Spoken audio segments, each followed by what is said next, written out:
Hello friends, my name is Jigjot Singh and today again I welcome you all to my YouTube channel Jigjot Tutorial Physics। और बेटा जो ਅੱਜ ਕਰਨ ਜਾਵਾਂਗੇ ਅਸੀਂ ਅੱਜ +1 ਦਾ ਟੌਪਿਕ ਕਰਾਂਗੇ ਜਿਸ ਦੇ ਵਿੱਚ ਸਾਡਾ ਟੌਪਿਕ ਦਾ ਨੇਮ ਹੈ ਸਿਗਨੀਫੀਕੈਂਟ ਫਿਗਰਸ। ਰੀਸੈਂਟਲੀ ਜੋ ਅਸੀਂ ਪਹਿਲਾਂ ਕੀਤਾ ਸੀ ਉਹ ਸੀ ਡਾਇਮੈਂਸ਼ਨਲ ਐਨਾਲਿਸਿਸ ਜਿਸ ਦੇ ਬਾਰੇ ਅਸੀਂ ਪ੍ਰੋਪਰਲੀ ਪੜ੍ਹ ਲਿਆ ਸੀ ਸਭ ਕੁਝ। ਹੁਣ ਅਸੀਂ ਜੋ ਪੜ੍ਹਨ ਜਾ ਰਹੇ ਹਾਂ ਜੋ ਡਿਸਕਸ ਕਰਨ ਜਾ ਰਹੇ ਹਾਂ ਉਹ ਹੈ significant figures. Significant figures means क्या चीज़ +1 ਦਾ ਟੌਪਿਕ ਹੈ। अच्छा टॉपिक है क्योंकि इस तो पढ़ने तो बाद ही ਅਸੀਂ एरर वाले पासे ਨੂੰ ਜਾ ਸਕਦੇ ਹਾਂ ਕਿ एरर्स क्या ਚੀਜ਼ਾਂ ਨੇ ਕਿਵੇਂ ਅਸੀਂ ਇਸ ਚੀਜ਼ ਨੂੰ ਡਿਸਕ੍ਰਾਈਬ ਕਰੀਏ। ਸਿਗਨੀਫੀਕੈਂਟ ਫਿਗਰਸ ਹੈ ਕੀ ਚੀਜ਼ ਹੈ। ਸਿੰਪਲ ਗੱਲ ਕਰੀਏ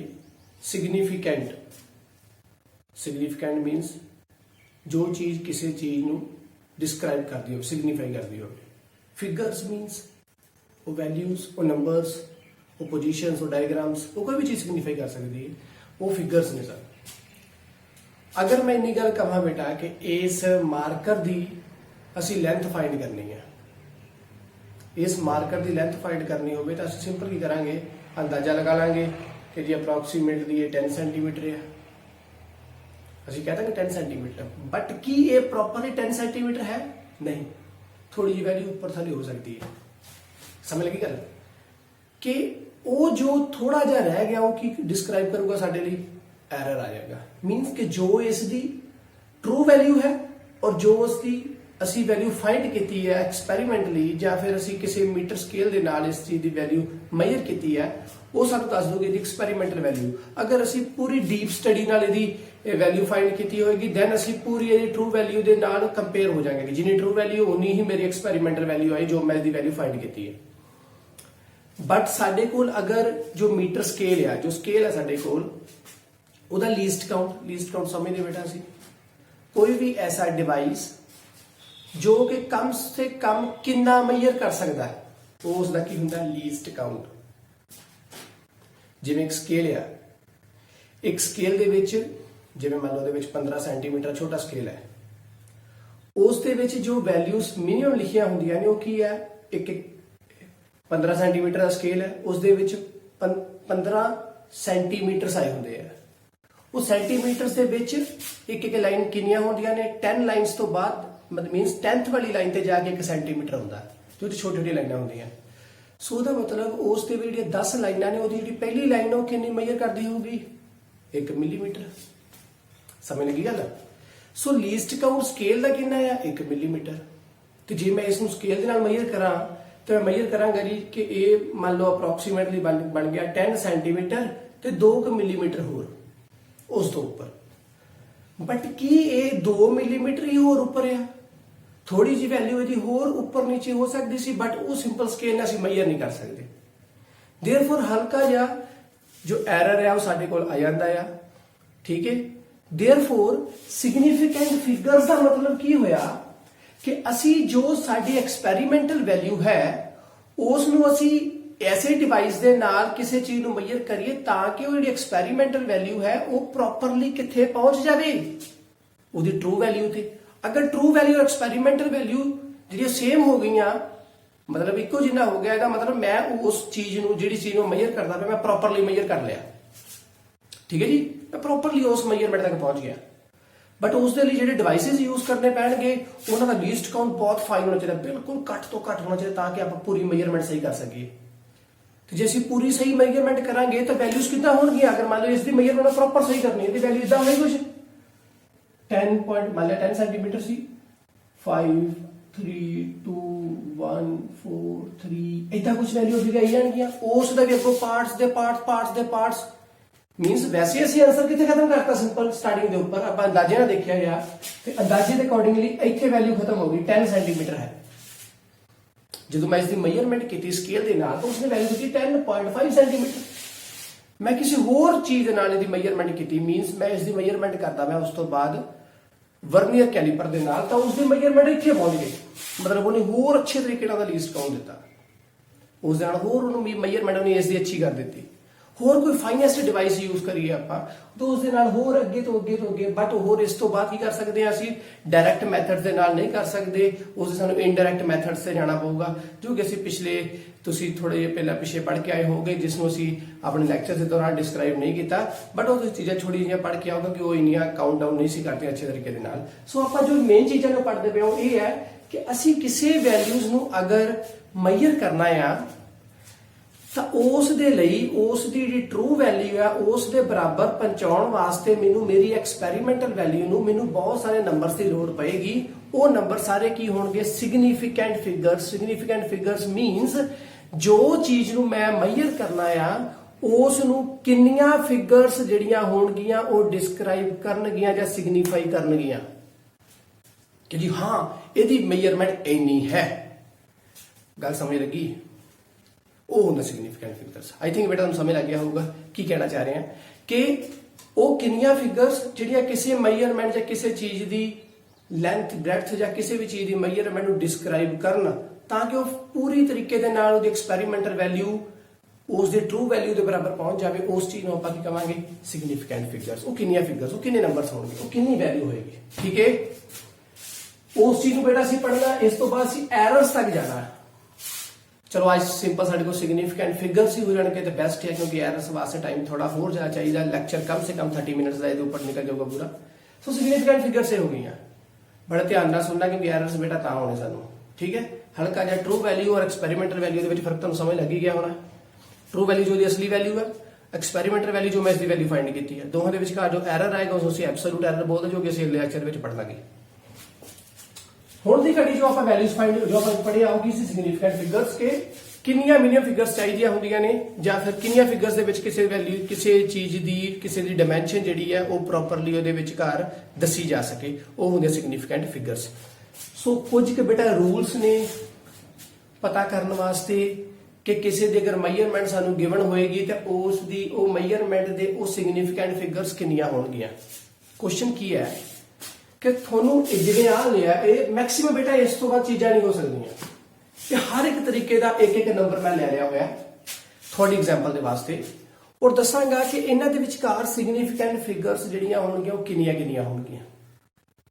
ਠੀਕ ਹੈ, ਪੁੱਛ ਰਿਹਾ ਕਿ ਤੁਹਾਨੂੰ ਇਦਾਂ ਕੁਐਸਚਨ ਦੇ ਵਿੱਚ ਬਹੁਤ ਸਾਰੇ ਨੰਬਰ ਦੇਤੇ ਹੋਣਗੇ ਔਰ ਤੁਹਾਨੂੰ ਕਹਿ ਦੇਣਗੇ ਕਿ ਜੀ ਇਹਨਾਂ ਨੰਬਰਸ ਦੇ ਵਿੱਚੋਂ ਇਹਨਾਂ ਨੰਬਰਸ ਨੂੰ ਦੇਖ ਕੇ ਮੈਨੂੰ ਦੱਸੋ ਕਿ ਇਹਨਾਂ ਦੇ ਵਿੱਚ ਸਿਗਨੀਫੀਕੈਂਟ ਫਿਗਰਸ ਕਿੰਨੇ ਆ। ਇਹ ਜੋ ਨੰਬਰ ਡਿਸਕ੍ਰਾਈਬ ਕਰ ਲਿਆ ਕਿ ਇਹਦੇ ਵਿੱਚ ਸਿਗਨੀਫੀਕੈਂਟ ਫਿਗਰਸ ਕਿੰਨੇ ਆ, ਇਸ ਚ ਸਿਗਨੀਫੀਕੈਂਟ ਕਿੰਨੇ, ਇਸ ਚ ਸਿਗਨੀਫੀਕੈਂਟ ਕਿੰਨੇ, ਇਸ ਚ ਸਿਗਨੀਫੀਕੈਂਟ ਫਿਗਰਸ ਕਿੰਨੇ। ਸੋ ਉਸ ਚੀਜ਼ ਨੂੰ ਬੇਟਾ ਮੈਜ਼ਰ ਕਰਨ ਵਾਸਤੇ ਸਾਨੂੰ ਕੀ ਪਤਾ ਹੋਣਾ ਚਾਹੀਦਾ ਹੈ? ਕੁਝ ਕੁ ਰੂਲਸ ਨੇ। ਜੇ ਤੁਹਾਨੂੰ ਸਿੰਪਲ ਪਹਿਲਾਂ ਰੂਲ ਸਮਝਾਵਾਂਗਾ ਤਾਂ ਤੁਸੀਂ ਕਨਫਿਊਜ਼ ਹੋ ਜਾਣਾ। ਸੋ ਅਸੀਂ ਕਿੱਦਾਂ ਪੜਾਂਗੇ?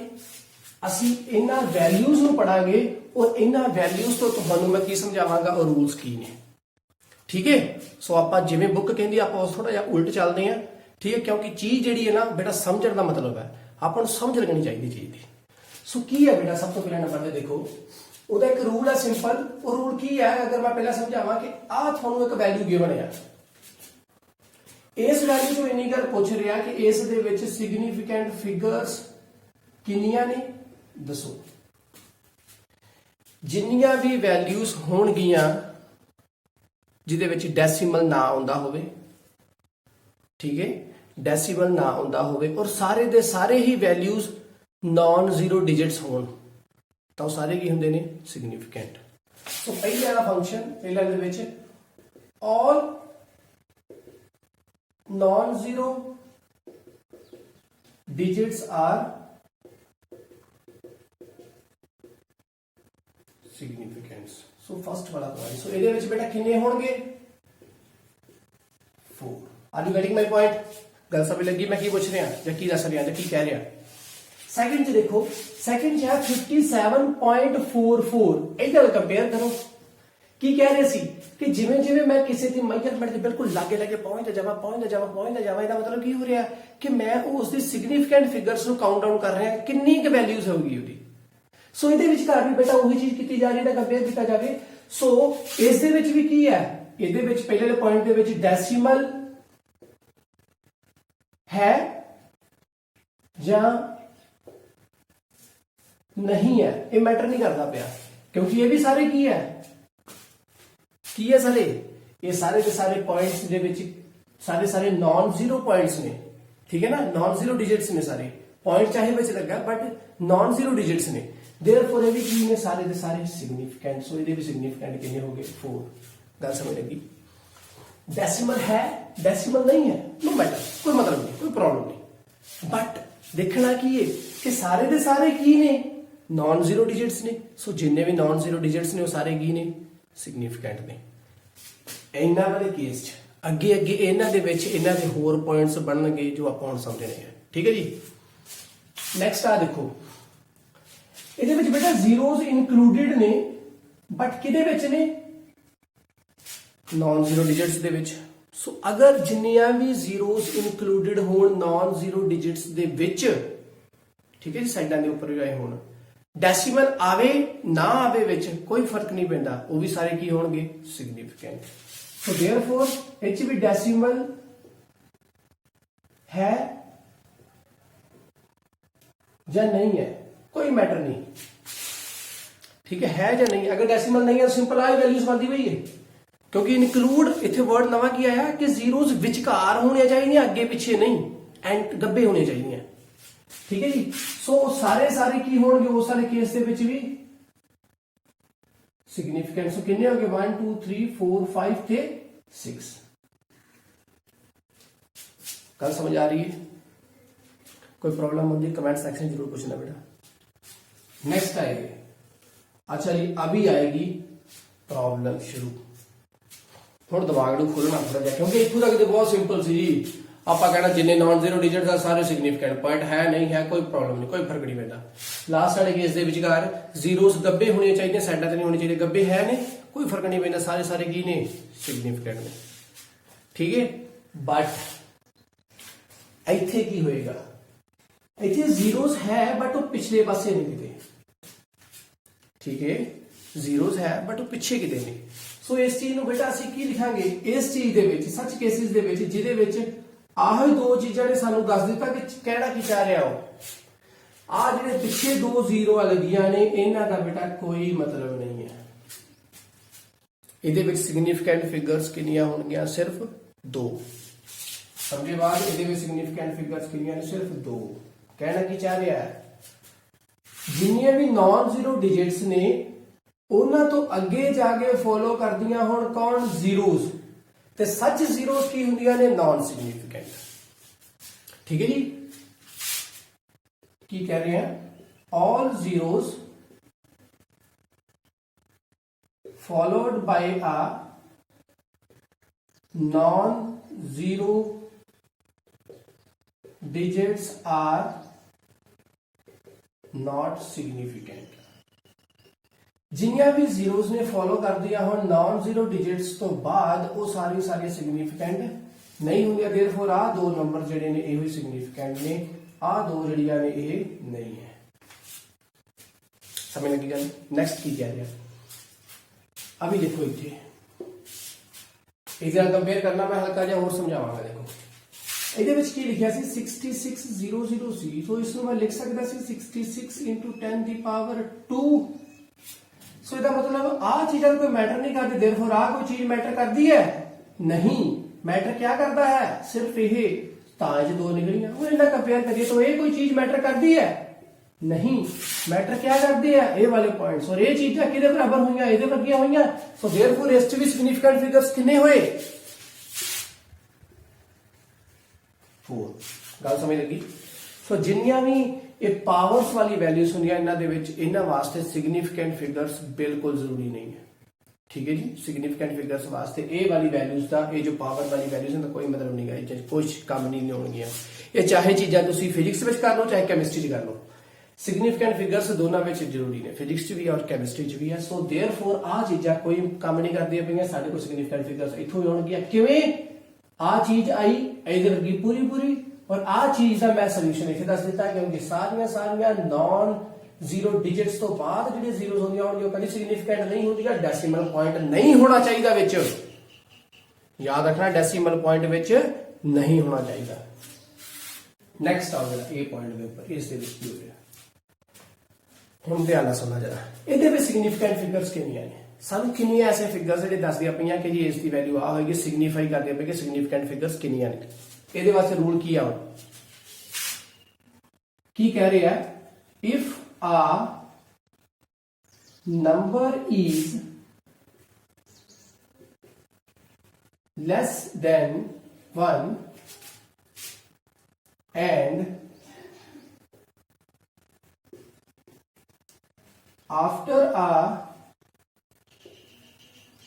decimal point we have a zero, or a non-zero digit is followed by a zero। ठीक है, आप अगर तो फिगर पॉइंट होया, की कह रहा हूं, if a number is less than 1, number एक तो छोटा है, हाँ जी 0 पॉइंट कुछ है, नंबर एक तो छोटा है, and after a decimal point we have a zero, decimal point तो बाद जीरो, एक होवे, दो होवे, तीन होवे, ये सब चीजें, ठीक है।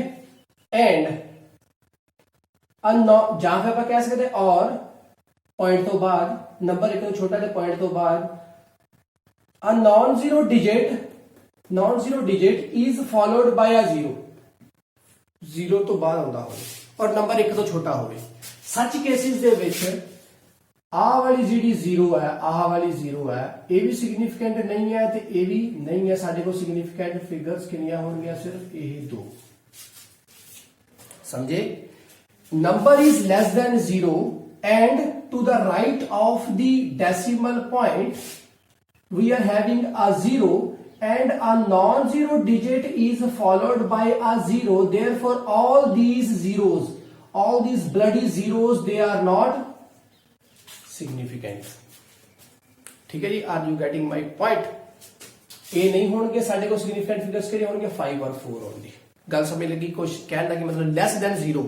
अगे देखो यो चीज बेटा इंप्लीमेंट हो रही है, इतने कन्फ्यूजन अपन होनी है, पॉइंट तो बाद जीरो होता होवे तो सिग्निफिकेंट नहीं होएगा, कौन होएगा, जेडे लास्ट वाले दो नंबर होंगे वही। हुण इहदे विचकार अगे जे 4 होवेगा, जे इदां दिता होवे फिर की है, फिर भी सिग्निफिकेंट आ होई नहीं, दो ही। ठीक है जी, नेक्स्ट आओ जरा अगे की कह रहे हैं। अच्छा अभी इस वाले केस दे विच देखो हुण सारे सेम वही चीज आ ते है ही कुछ नहीं, नंबर लेस देन 0 होवे, पॉइंट तो बाद 0 होंदा होवे, नॉन जीरो डिजिट तो पहला 0 होंदा होवे ते नॉन जीरो डिजिट तो बाद जे 0 होंदा पिया ते वो की होएगा, सिग्निफिकेंट। अभी दिमाग घुमना हुण पूरा, चीजां स्किप होणियां, एक बारी दिमाग किथे पहुंच गया, फिर एक बार सब दा इत्थे पहुंचे सी, दिमाग फिर इत्थे पहुंच गया, एक बार फिर इत्थों शुरू करता बस अपने की हो रहा, फिर लाइन में चलते पे इत्थे पहुंचे, हाँ जी इत्थों तक फिर भी समझ आ गया अपन, उस तो बाद इत्थे आए, अच्छा कि जीरो होर पिछे आ गया, सर ने तो क्या जीरो बाद जे आउंदियां होणगियां तो कदी भी की होणगियां, सिग्निफिकेंट नहीं होणगियां। बेटा ये इत्थे पॉइंट नहीं सी, इत्थे पॉइंट है, एक तो छोटा है, इत्थे जीरो है, इत्थे अगे जरूर अगे जीरो का मतलब कोई 66 तो ऑलरेडी वैल्यू दी है, 6600 है जो कि 1 तो काफी बड़ा है, ये वाली चीजें 1 तो छोटियां है, सो देयरफॉर पॉइंट तो बाद 0 है, सो अगर नॉन जीरो डिजिट्स तो बाद भी अगर 0 होंदा होवे सब की होणगे सिग्निफिकेंट। लास्ट वाली चीज देखो, number greater than 1, number greater than 1 having a decimal point, then if we are having a 0 after the decimal points, then all those zeros will also be considered as a significant figures। Means here number is greater than 1 and after a decimal point we are having a zeros, then all these zeros will also be considered in significant figures, so therefore we are here having a significant figures total 5। okay, here what we write, if a number is greater than 1 having a decimal point, then after a decimal point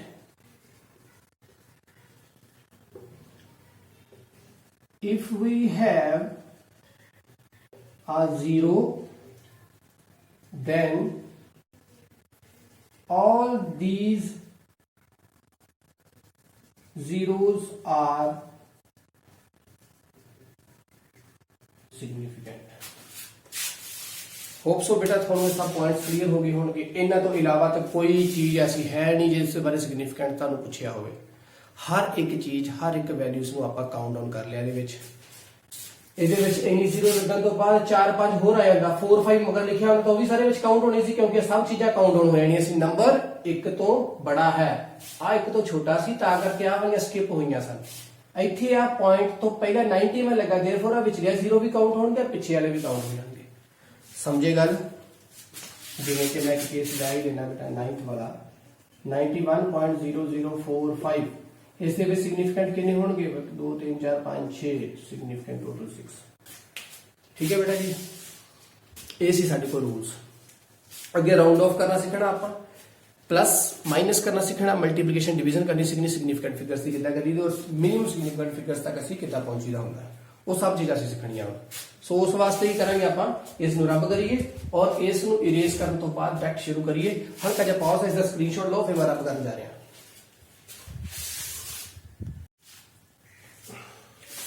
next है बेटा ਅਸੀਂ ਹੁਣ ਕਰਨਾ ਹੈ addition subtraction multiplication and division of significant figures और significant values. ਤੁਸੀਂ ਛੋਟੀ classes ਤੋਂ ਪੜ੍ਹਦੇ ਹੋਵੋਗੇ I think from right from the 6th class ਤੁਸੀਂ ਇਸ ਚੀਜ਼ ਨੂੰ ਪੜ੍ਹਦੇ ਆ ਰਹੇ ਹੋ ਕਿ ਅਗਰ ਕਿਸੇ ਨੂੰ ਰਾਉਂਡ ਆਫ ਕਰਕੇ ਛੋਟੀ ਵੈਲਿਊ ਚ ਲਿਆਉਣਾ ਹੋਵੇ ਤਾਂ ਅਗਰ ਜਿਹੜਾ ਲਾਸਟ ਵਾਲੀ ਉਹਦੀ ਜਿਹੜੀ 10th ਵੈਲਿਊ ਹੋਏਗੀ ਜਿਹੜੀ ਛੋਟੀ ਵੈਲਿਊ ਸਭ ਤੋਂ ਲਾਸਟ ਵਾਲਾ ਡਿਜਿਟ ਜਿਹੜਾ ਹੋਏਗਾ ਉਸ ਦੀ ਵੈਲਿਊ ਅਗਰ 5 ਤੋਂ ਛੋਟੀ ਹੈ then ਆਪਾਂ ਉਸ ਨੂੰ ਇਗਨੋਰ ਕਰ ਦਾਂਗੇ। ਅਗਰ ਉਸ ਦੀ ਵੈਲਿਊ 5 ਹੈ then ਜਿਹੜਾ ਉਸ ਤੋਂ ਪਿਛਲੇ ਵਾਲੀ ਵੈਲਿਊ ਹੋਏਗੀ ਉਹ ਥੋੜੀ ਪਿਛਲੀ ਵੈਲਿਊ ਹੋਏਗੀ ਉਸ ਦੀ ਵੈਲਿਊ ਆਪਾਂ ਰੇਸ ਕਰ ਦਾਂਗੇ ਔਰ ਅਗਰ ਉਸ ਤੋਂ 5 ਤੋਂ ਫਿਰ ਬੜੀ ਹੈ ਤਾਂ ਫਿਰ ਵੀ ਆਪਾਂ ਰੇਸ ਕਰ ਦਾਂਗੇ। ਰੇਸ ਕਿੰਨੀ ਕਰਨੀ ਹੈ 1 ਸਿੰਪਲ ਗੱਲ ਕਰ ਲੈਂਗੇ ਆਪਾਂ 56.342 343645 ਆਹ ਵੈਲਿਊ ਸਾਡੇ ਕੋਲ ਕਿਹਾ ਸਾਨੂੰ ਉਹਨਾਂ ਨੇ ਕਿ ਇਸ ਨੂੰ ਰਾਉਂਡ ਆਫ ਕਰ ਦਿਓ ਤੁਸੀਂ 4 ਸਿਗਨੀਫੀਕੈਂਟ ਫਿਗਰਸ ਤੱਕ ਤਾਂ ਫਿਰ ਕਿੱਦਾਂ ਕਰਾਂਗੇ ਇਸ 5 ਹੈ ਇਹਨੂੰ ਹਟਾਵਾਂਗੇ 4 ਤੱਕ ਕਰਨਾ ਮੀਨਸ ਇੱਥੋਂ ਤੱਕ ਕਰਨਾ 5 ਹੈ ਇਰੇਜ਼ ਕਰਤਾ ਤੇ ਇਸ ਦੀ ਵੈਲਿਊ ਵਧਾਤੀ ਇਹਦੀ ਵੈਲਿਊ ਕਿੰਨੀ ਹੋ ਗਈ 5 ਮੀਨਸ ਇਹ ਚੀਜ਼ ਹੁਣ ਕੀ ਬਣ ਗਈ ਇਸ ਨੂੰ ਹਟਾਤਾ ਤਾਂ ਇਹ ਕਿੰਨਾ ਆ ਗਿਆ ਇੱਥੇ 5 और जो इन्नी चाहिए सो 5 है इस हटाता इतने कितना हो गया 7 इस हटाता तो यदि वैल्यू कितनी होगी 4 इस हटाता तो यदि वैल्यू को फर्क पेगा नहीं है 5 तो छोटा है सो एक आंसर आ गया साढ़े significant figures of all that previous figure. ठीक है जी ये साड़ी पहली प्रीवियस फिगर सी उस दा सिग्निफिकेंट फिगर ਅਸੀਂ ਬਣਾਤਾ 56.34 ਸਾਡੇ ਕੋਲ ਸਰ ਆ ਗਏ। ਸੋ ਸਾਨੂੰ ਇਹ ਵੀ ਪਤਾ ਲੱਗ ਗਿਆ ਬੇਟਾ ਕਿ ਆਪਾਂ ਰਾਉਂਡ ਆਫ ਕਿੱਦਾਂ ਕਰਨਾ ਕਿ ਆਪਾਂ ਛੋਟੀ ਕਲਾਸ ਵਿੱਚ ਕਰਦੇ ਆ ਰਹੇ ਹਾਂ। ਨੈਕਸਟ ਅਸੀਂ ਬੇਟਾ ਕਰਾਂਗੇ ਹੁਣ ਕਿ ਆਪਾਂ ਇਹ ਸਭ ਮਲਟੀਪਲੀਕੇਸ਼ਨ ਡਿਵੀਜ਼ਨ ਔਰ ਸਭ ਚੀਜ਼ਾਂ ਕਰਦੇ ਕਿੱਦਾਂ ਉਸ ਦੇ ਲਈ ਕੀ ਹੋਏਗਾ ਸਭ ਤੋਂ ਪਹਿਲਾਂ ਦੇਖਿਆ ਜਾਣਾ ਕਿ ਜਿਹੜੀਆਂ ਦੋ ਚੀਜ਼ਾਂ ਦੇ ਵਿਚਕਾਰ ਐਡੀਸ਼ਨ ਹੋ ਰਹੀ ਹੈ ਉਹਨਾਂ ਦੇ ਵਿੱਚੋਂ ਐਸੀ ਕਿਹੜੀ ਵੈਲਿਊ ਹੈ ਜਿਸ ਦੀ ਸਿਗਨੀਫੀਕੈਂਟ ਫਿਗਰ ਜਾਂ ਸਿਗਨੀਫੀਕੈਂਟ ਵੈਲਿਊ ਘੱਟ ਹੈ ਉਹ ਚੀਜ਼ ਦੇਖਣੀ ਹੈ। ਜਿਵੇਂ ਐਗਜ਼ਾਮਪਲ ਤੌਰ ਤੇ ਮੈਂ ਲੈ ਲੈਣਾ ਆਪਾਂ ਇੱਕ ਐਗਜ਼ਾਮਪਲ ਸਭ ਦੀ ਕਰਨੀ ਬੇਟਾ ਪ੍ਰੋਪਰਲੀ ਸਮਝ ਆ ਜਾਏਗਾ 54.32 और दूसरी वैल्यू है 71.4 कैरे ऐड ऑन करो करता नहीं ऐड ऑन की आई वैल्यू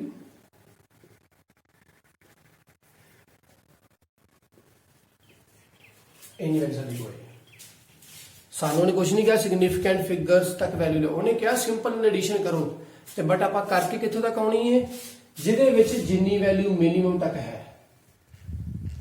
ਮਿਨੀਮਮ ਵੈਲਿਊ ਇਹਦੇ ਵਿੱਚ ਕਿੰਨੀ ਹੈ ਬੇਟਾ 1 2 3 ਹੈ 3 ਮਿਨੀਮਮ ਵੈਲਿਊ ਹੈ ਸਿਗਨੀਫੀਕੈਂਟ ਫਿਗਰਸ ਦੀ। ਸੋ ਆਪਾਂ ਇਹਨੂੰ ਵੀ ਕਿੱਥੋਂ ਤੱਕ ਲੈ ਕੇ ਆਉਣਾ 3 ਤੱਕ ਸਮਝ ਲੱਗੀ ਗੱਲ। 54.32 ਸਿਗਨੀਫੀਕੈਂਟ फिगर्स कितने है 4 है इसकी सिग्निफिकेंट फिगर 3 है। सो इस दा मैं जो आंसर बनाना भी मैं कितना तक बनाना 3 तक ही बनाना। सो इसका वैल्यू की आएगी, राउंड ऑफ करिए हम 125 पॉइंट मीन्स इतने तक लगे होनी 125 पॉइंट एलिमिनेट हो गया। Next 126 3 significant figures answer. ठीक है, नेक्स्ट आ रहा है बेटा साडे को सबट्रैक्शन। जिवें आ करते हुए इसी तरीके वहां करिए आप उसमें भी नंबर बड़ा है तो छोटा नंबर आने में 31.4 माइनस कर हो गया। सेम उसी तरीके नाल किया कितना आ गया 9। फिर की रह गया साडे इथे 9 आ गया, इथे रह गया साडे को 3 2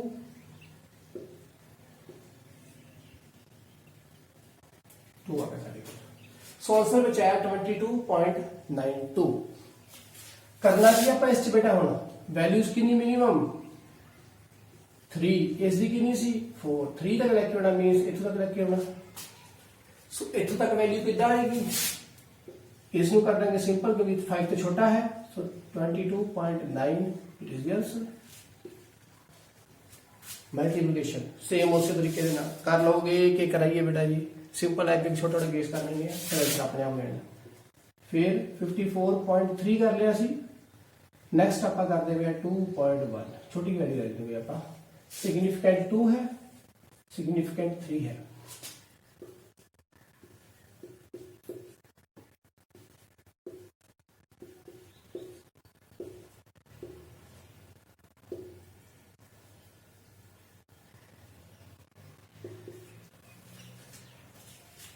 थ्री 11 14 1 1 1 सिंपल। कितने वैल्यू फाइंड करनी है जी मिनिमम 2 है देयरफॉर इसमें कितने लेके आना है 2 तक।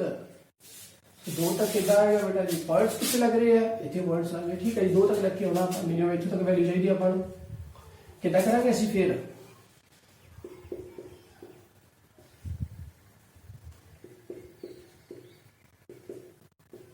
5 तो छोटा एलिमिनेट एलिमिनेट फिर इस तो बाद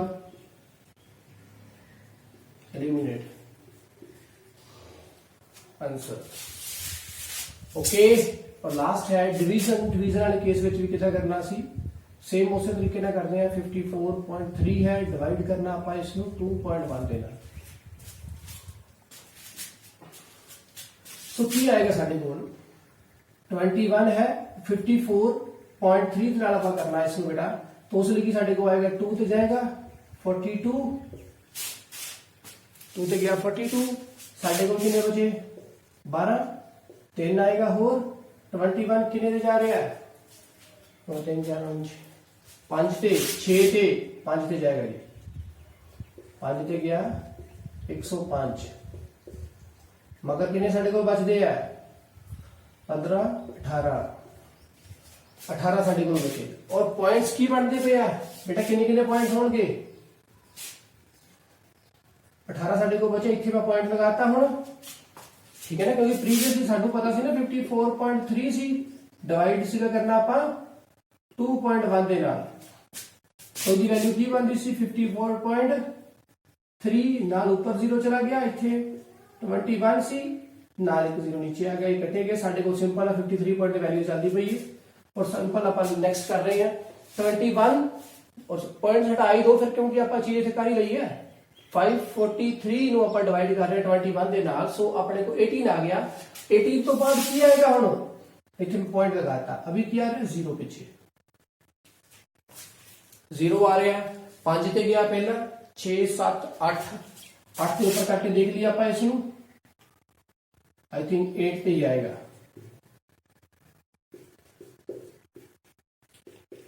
168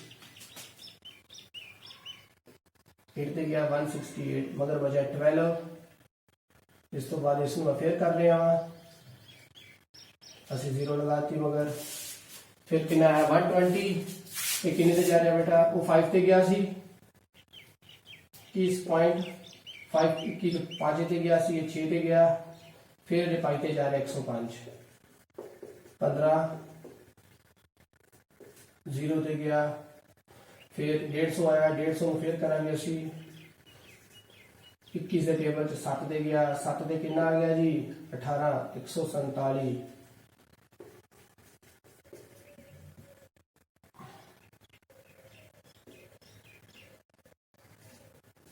ਹੁਣ 3 ਬਣਾ 30 ਨਾਲ ਆ ਗਿਆ ਮਗਰ 1 ਤੇ ਗਿਆ। ਸੋ ਇੰਨੀ ਕੁ ਵੈਲਿਊ ਅਪਰੋਕਸੀਮੇਟਲੀ ਆਪਾਂ ਕਰ ਲਈ, ਕਿਉਂਕਿ ਆਪਾਂ ਲੀਸਟ ਕੱਢਣਾ ਕਿੱਥੋਂ ਤੱਕ ਹੈ, ਸਾਡੇ ਕੋਲ ਮਿਨੀਮਮ ਵੈਲਿਊ ਕਿੰਨੀ ਸੀ 2 ਸੀਗੇ, ਆਹ ਵਾਲਾ 2 ਵਾਲਾ ਸੀ। ਸੋ 2 ਤੱਕ ਅਸੀਂ ਇਸ ਨੂੰ ਫਾਈਂਡ ਕਰਨਾ। ਸੋ ਇਸ ਦਾ ਅਗਰ ਆਪਾਂ 2 ਕਰਨਾ ਹੋਵੇ ਤਾਂ ਕੀ ਬਣਦਾ ਹੈ 25.8571, 1 एलिमिनेट 7 एलिमिनेट 6 हो गया, एलिमिनेट 9 हो गया, 2 तक जाना सी, इस ਨੂੰ ਵੀ एलिमिनेट 6 हो गया। सो आंसर कितना आया 26 आंसर। ठीक है बेटा जी, उम्मीद है ਤੁਹਾਨੂੰ ਲੈਕਚਰ ਪਸੰਦ ਆਇਆ ਹੋਵੇਗਾ। ਸਿਗਨੀਫੀਕੈਂਟ ਫਿਗਰਸ ਆਪਣਾ ਇੱਥੇ ਖਤਮ ਹੈ। ਇਸ ਤੋਂ ਬਾਅਦ ਅਸੀਂ ਜੋ ਬੇਟਾ ਕਰਾਂਗੇ ਨੈਕਸਟ ਉਹ ਹੈ ਸਾਡੇ ਕੋਲ ਐਰਰ ਐਨਾਲਿਸਿਸ।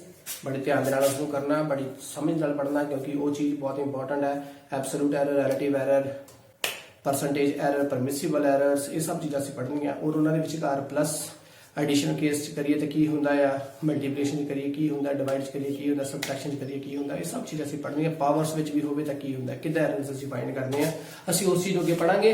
ਟਿਲ ਦੈਨ ਉਹਨੇ ਤੱਕ ਸਾਡੇ ਕੋਲ ਹੋਈ ਹੈ, ਸਾਡੇ ਕੋਲ ਬੇਟਾ ਪਰਸੈਂਟ ਅੱਜ ਆਪਾਂ ਸਿਗਨੀਫੀਕੈਂਟ ਫਿਗਰਸ ਕੀਤਾ ਹੈ, ਕੱਲ ਅਸੀਂ ਐਰਰਸ ਕਰਾਂਗੇ। ਹੋਪ ਸੋ ਐਰਰ ਕੱਲ ਤੱਕ ਕਿਉਂ 2 ਘੰਟੇ ਬਾਅਦ ਅਸੀਂ ਲਗਾਤਾਰ ਫਿਰ ਕਲਾਸ ਸ਼ੁਰੂ ਕਰ ਰਹੇ ਹਾਂ, ਉਸ ਦੇ ਵਿੱਚ ਅਸੀਂ ਐਰਰਸ ਕਰਾਂਗੇ। ਤੁਹਾਡੇ ਲਈ ਮਿਹਨਤ ਬੇਟਾ ਕਰਦੇ ਰਹਾਂਗੇ, ਤੁਸੀਂ ਵੀ ਸਾਡੇ ਇਸੇ ਤਰ੍ਹਾਂ ਚੈਨਲ ਨੂੰ ਸਬਸਕ੍ਰਾਈਬ ਕਰਦੇ ਰਹੋ। ਇਸ ਦਾ ਸਕਰੀਨਸ਼ਾਟ ਲਓ ਔਰ ਫਿਰ ਮਿਲਦੇ ਹਾਂ 2 ਕਿ 3 ਘੰਟੇ ਤੱਕ। ਠੀਕ ਹੈ ਜੀ, ਬਾਏ ਬਾਏ, ਟੇਕ ਕੇਅਰ।